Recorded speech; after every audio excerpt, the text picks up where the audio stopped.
Just how much progress has Eric Stokes and Amari Rodgers make? How much more can they make? Plus, what to expect from the Packers rookie receivers and more with Locked On NFL Drafts Eric Crocker. That's coming up next.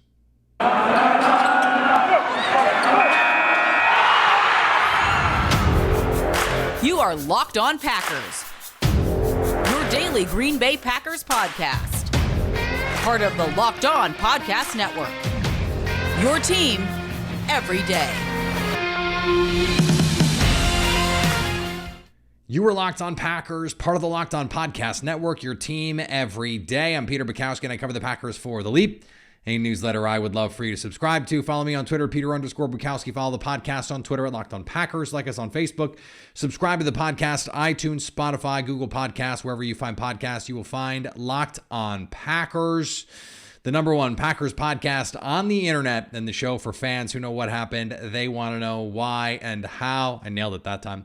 Another Summer Friday discussion. Our pal Eric Crocker, former NFL defensive back, who is the host of Locked On NFL Draft, the co-host of Locked On 49ers, is with us to talk about Eric Stokes, to talk about Amari Rodgers, to talk about Christian Watson, to talk about Romeo Doubs, to talk about Quay Walker, to talk about a lot of fun stuff on today's show. Thanks to everyone who makes Locked On Packers their first listen every day. We hope you like starting your day with us as much as we like starting our day with you. Before we get to Croc, today's episode brought to you by our friends at BetOnline. BetOnline is your number one source for all of your betting stats and sports info. I've got a lot of money riding on the U.S. Open right now. Golf, you've got another U.S. Open that you can bet on in a couple months. In tennis, you've got the NBA playoffs.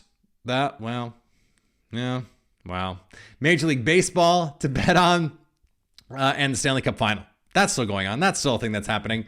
And BetOnline is your continued source for all of your sports wagering information, including live betting, esports, and more. Head to the website or use your mobile device to learn more about the trends and action. You can bet on the NBA draft, so there's still plenty of NBA stuff to bet on.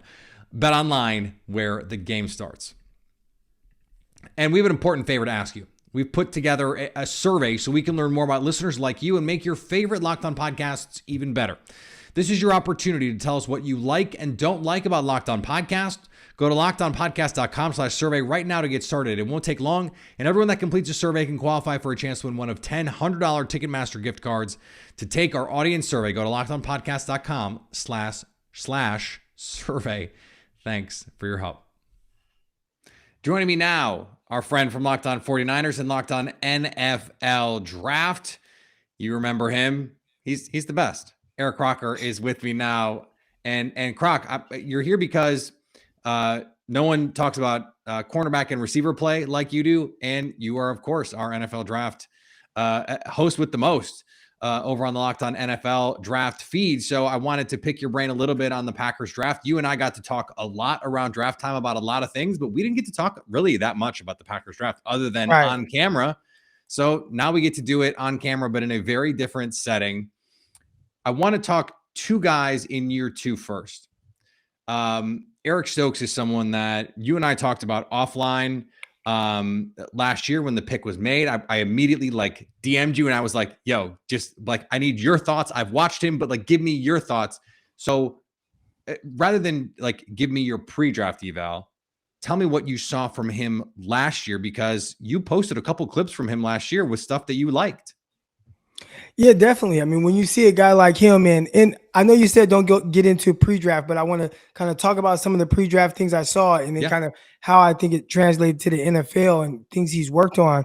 But pre-draft, to me, it was just trusting his speed more, right? And when I say trusting his speed more, what kind of comes from that is typically more consistent with his technique, because he is someone that has all the ability in the world, right? I mean, he blazed 4.2 in the 40-yard dash. I thought he definitely possessed that type of speed in game, but there were too often times where he was quick to kind of bail on his technique, not get out of there. When he stayed square and stayed in there, it looked beautiful. I thought sometimes the click and close wasn't quite there, but those are all things I saw him definitely improve on at the NFL level, where now, everyone's good week in, week out. And I thought he was trusting those things a little bit more. Obviously got a chance to watch him against the San Francisco 49ers, and there was a play in the first meeting that they played on primetime television where he was guarding Deebo Samuel, and just how comfortable he looked in kind of a trail technique and undercutting the route, was never in a panic, reading the hips of Deebo Samuel. So when he broke out, he was able to kind of break and undercut it, and there was nowhere for the quarterback to throw the ball. I thought throughout the season there were things like that I saw where he did a terrific job. Now, obviously, like any other rookie, you're going to have your ups and downs. One play comes to mind, which I still am really confused with how it happened, but against DeAndre Hopkins, where it's like, it was almost like DeAndre Hopkins is like, did he lose the ball in the air? Then all of a sudden he found it. Stokes stopped playing. He just like didn't know what was going on. Yeah, I didn't know what was going on either. And the next thing I know, I see DeAndre Hopkins running near the end zone. I don't even know if he scored or got tackled at the one. No, he didn't. They caught him. Yeah. So, but yeah, you're going to have those kind of ups and downs. And I think at cornerback position, cornerback and O-line, everybody always remembers the bad. They don't remember the good too often, but I thought there was a lot of good mixed in there. And if I were a Packer fan, I'd be really excited to see him kind of take that year or two jump. Especially, again, he didn't get to play all year. And I know they got good cornerback play, but you still are better when you have Jair Alexander out there. And as long as he's healthy and you get those two for an entire season, I think that's an exciting pair of defensive backs for the Packers. And add in what we saw from Russell Douglas last year in a breakout season. I mean, those three, that's as good as any 1, 2, 3 that any team in the league has right now. So really excited about that. Did he, I've said on this show and on Twitter and in print many times, Eric Stokes vastly outperformed my expectations for him as a rookie.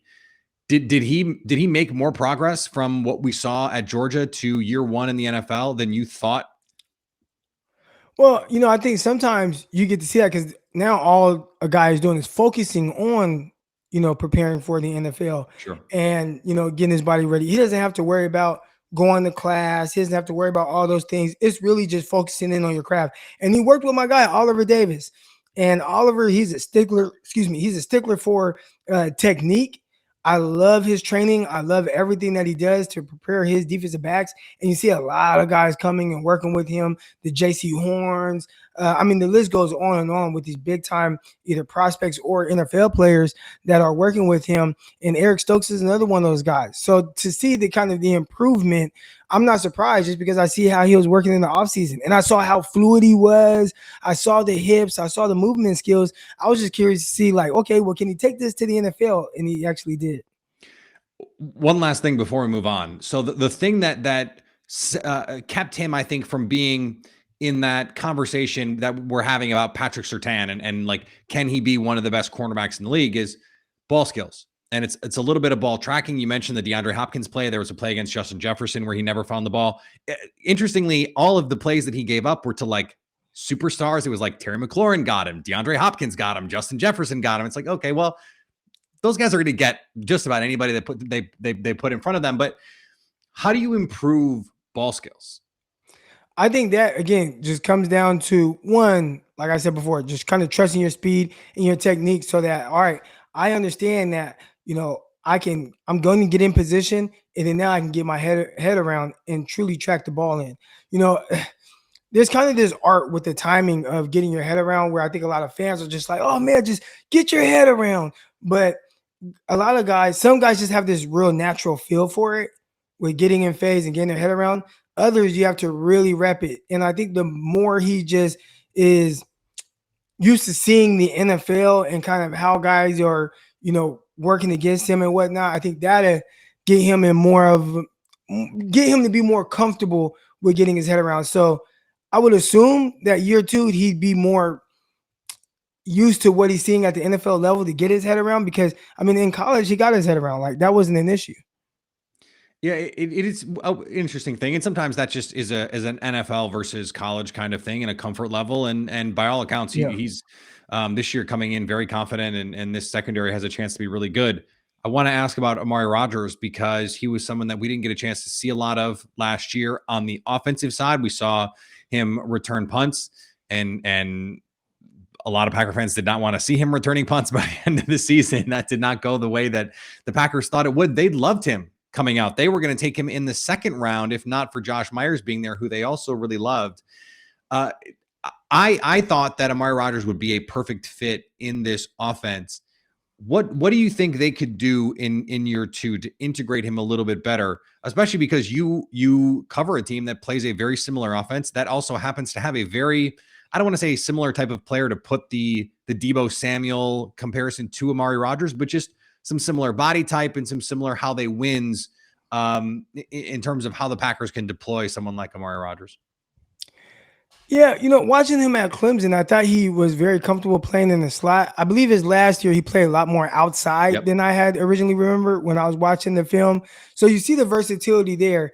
And, you did talk about Deebo Samuel. He's definitely a guy that you just want to work to get the ball into his hands. Now, I'd say if you're comparing the two, and then maybe why it's not hitting the ground running like you would like at the NFL level is I didn't think he was quite as explosive as Deebo Samuel. And I think that little bit of explosiveness in being able to accelerate past defenders makes a huge difference in the success that you're having on any given play. But it is kind of finding your niche in an offense with a guy like that. I think Kyle Shanahan got Deebo Samuel and understood right away, okay, these are things he's going to be good at. He was excellent in college at catching slant routes and taking those to the house. I think Deebo Samuel that last year averaged 31 yards per slant that he caught, right? It was something ridiculous. So he gets to the NFL. Okay, we're going to run a lot of slants and breaking routes with him. He's doing terrific. I think for the Green Bay Packers, you have to find out, okay, what does Amari Rodgers do well? What is he going to do at a high level to where we can utilize that and then hopefully eventually build off of that? But I think you need that confidence, and not just the confidence with him, but the confidence in Aaron Rodgers that this guy's going to make a play for you. I think that's the other part that for Packer receivers and some of these young guys as well that were just drafted, does Aaron Rodgers like you? Does Aaron Rodgers believe in you? And I think, trying to kind of fight for his approval, that's a whole different beast. And I feel with coaches is one thing. Man, okay, this coach, he don't know. But when your quarterback is the big dog, and we know how Aaron Rodgers is, he can come off a little different at times. Yep. I think there is no bigger dog in the Packers organization than Aaron Rodgers. Yeah, that's intimidating to guys. So I think just kind of getting on the same page with him, but first and foremost, figuring out how are we going to put this guy in position to win. They got to figure that part out. So they have to figure that part out with two of the rookies that they drafted, two guys that I'm really high on, Christian Watson and Romeo Doubs. And I thought Doubs was far better than his draft position. I think Christian Watson was picked almost exactly where I had him in my pre-draft ranking. So I thought I thought they gave up a lot, but that's a separate issue. So what do you see from those two guys in terms of when you're evaluating receivers, what they can bring to this offense?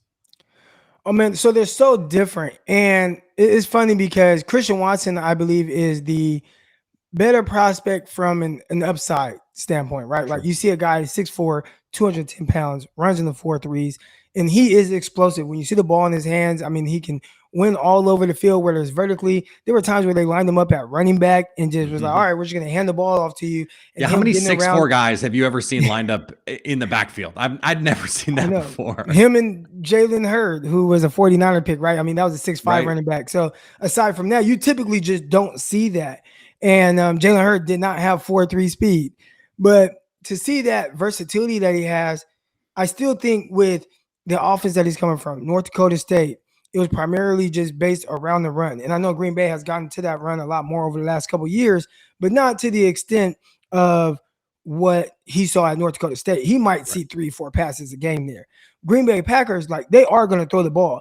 And I really loved a lot of what they did with Devontae Adams, where if a guy was playing 8 yards off, Aaron Rodgers, I don't even think they had to check an audible or anything. They just knew, hey, we're just going to raise up and throw the ball to Devontae Adams, get the ball in his hands. Well, can you get on the same page with your younger guys like that? And I think maybe a bigger emphasis on the passing game will be definitely a transition for a younger guy like Christian Watson, understanding, how to run his routes. I remember when I got to the NFL, and I remember seeing the receivers and some of my buddies, and they'd walk around the facility with flashcards, and everything for them was just trying to learn this playbook. It's so much harder than it is in college. So I think for Christian Watson, especially if you're not in that offense that's throwing the ball a whole lot, I think there's just a lot of new things that he has to learn there. But from an ability standpoint, I couldn't be more excited about where he's at. But when Doubs, I actually was like, man, is Romeo Doubs going to fit in a little faster?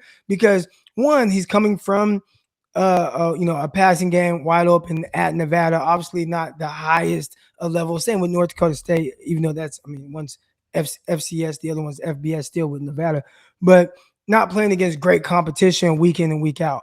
But I thought he showed a lot, like from his releases off the line. I think he played with the necessary speed to really threaten defensive backs en route, get them going up vertically. I thought he was really quick off the line of scrimmage. It was really cool to see him line up outside, win vertically down the field, line up in the slot, win over in the middle, settle in zones. And when they drafted him, I'm like, man, like that would be the guy I think would kind of mesh with Aaron Rodgers actually a little quicker if given the opportunity. The only tough thing is draft slot matters. So if you were drafted in the second round and they traded up for you, they are going to give you every opportunity to, at the very least, show that you're not the guy. So Christian Watson, they're going to give him every opportunity to be the guy, where Romeo Doubs won't get as much love early on. But I'm curious to see if later in the season, does he start to get a little bit more looks? That's something I'd be keeping an eye on if I were a Packer fan, because he has a lot to his game that I think meshes with what Green Bay Packers want to do.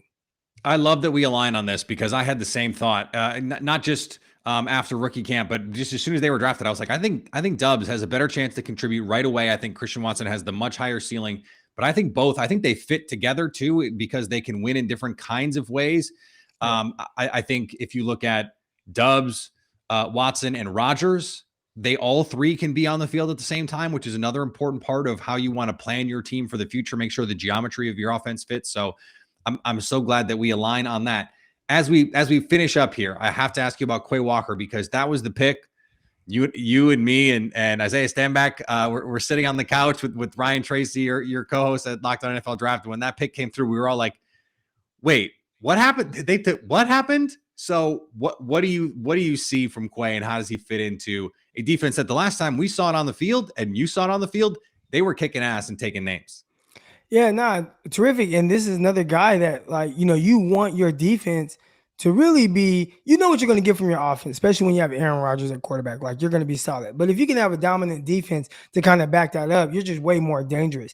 And you had a guy like Quay Walker, who's a very young, explosive linebacker there. Some of the things that he can do, he's almost, and this is kind of my main takeaway from him, it's tough saying this because this player had such a great rookie year, but he's almost kind of like a poor man's Michael Parsons from Dallas Cowboys. Like a guy that is pass rushing work in camp and mini camps. They were getting him on the edge, letting him rush the passer a little bit. So this is not. That's what I'm saying. He can do those things. I mean, he's a legit stack off ball linebacker, but he's a guy that can legitimately rush the passer as well. And we saw his testing and how well he did there. He's a very explosive player. I'm not surprised at all. Listen, I had no idea that they were doing that pass rush stuff with him during OTAs, but I'm not surprised because he definitely has that type of skill set. And that's exactly why I said poor man's Michael Parsons. And I say poor man's not in disrespect to Quay Walker, but just in the sense of, Michael Parsons was like unanimous defensive rookie of the year. We don't have to put those expectations on him. Or expectations on him. Yeah, but just in the sense of usage and what, just the different ways that you can utilize him, I see some of that. We had so much fun in Dallas for our NFL Draft show, and a lot of it was Isaiah and Croc story time. I just want to ask one question that I did not get to ask you that I wish I had asked you on air, so now I get to do it again. Yeah. Who was the guy that you played with or played against that you watched what they did on the field? It doesn't have to be someone you went against specifically, but you just saw on the field and you went, what is that? Just like athletically, or how they moved, or how big they were, where you were just like, man, that is crazy. Actually, it was a teammate of mine and a fellow rookie, Sheldon Richardson. Sheldon Richardson, he would do some things where I'm like, dang, that's not normal. Or, man, I didn't see that at the Division II level, right? Like, just freaking stuff between him and Quentin Coples. Coples would flash those things. It wasn't as consistent as Sheldon Richardson, but no surprise at all that Sheldon Richardson ended up winning Defensive Rookie of the Year, because I saw it early on, like, man, this guy, he's just different. He wasn't like the biggest of guys, but he was built very well. I mean, he was close to 300 pounds, but he looked more like a 250-pound type guy, like just the way he was built. But man, he was cat quick.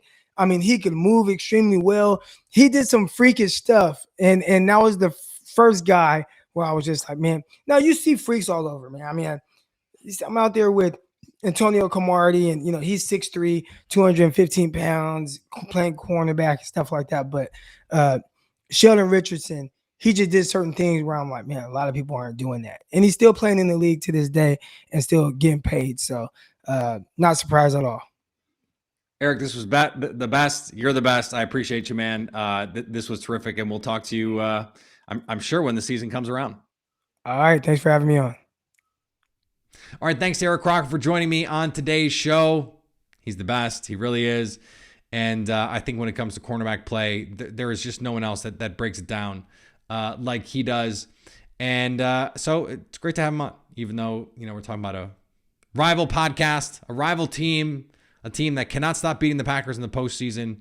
Hopefully that streak ends very, very soon, as soon as this season. Today's episode brought to you by our friends at Rock Auto. With the ever-increasing number of makes and models, it's now impossible for your local chain auto parts store to stock all the parts that you need. So why would you endure pointless or intimidating questions and wait while the person behind the counter orders the parts on their computer, choosing the only brand their warehouse happens to carry? You have computers with access to rockauto.com at home and in your pocket.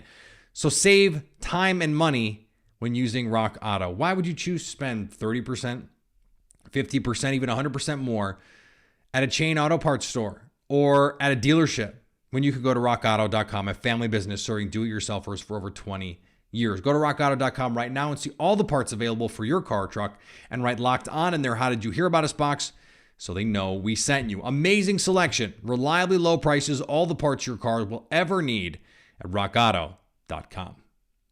And the first picks of the Ultimate NBA Mock Draft have been made. Search now for the Ultimate NBA Mock Draft and get over 50 insiders, the Odyssey Sports experts, the draft experts of the Locked On NBA Big Board, and the 5-episode Ultimate NBA Mock Draft. It's underway. So go find it right now. No one does mock drafts like the Locked On Podcast Network. You know that if you listened to our Locked On NFL mock drafts. Make Ultimate NBA Mock Draft your second listen today. All right, we're going to be back next week, another 3-day week for us. And we will have a podcast next week. We will not have a Monday podcast. It will be a Tuesday podcast. Tuesday, Wednesday, Friday. Monday is Juneteenth. It is a federal holiday. It is a Locked On holiday. And so if you do have off, great. If you don't, also great. And it's also an important holiday that we need to understand and reckon with the impact of. And so I think that's important to mention here as well. But plenty of content coming your way before training camp opens at the end of July. Follow me on Twitter, Peter_Bukowski. Follow the podcast on Twitter, Locked On Packers. Like us on Facebook. Subscribe to the podcast, iTunes, Spotify, Google Podcasts. Wherever you find podcasts, you will find Locked On Packers. And anytime you want to hit us up on the Locked On Packers fan hotline, you can do that, 920-341-3775 to stay Locked On Packers.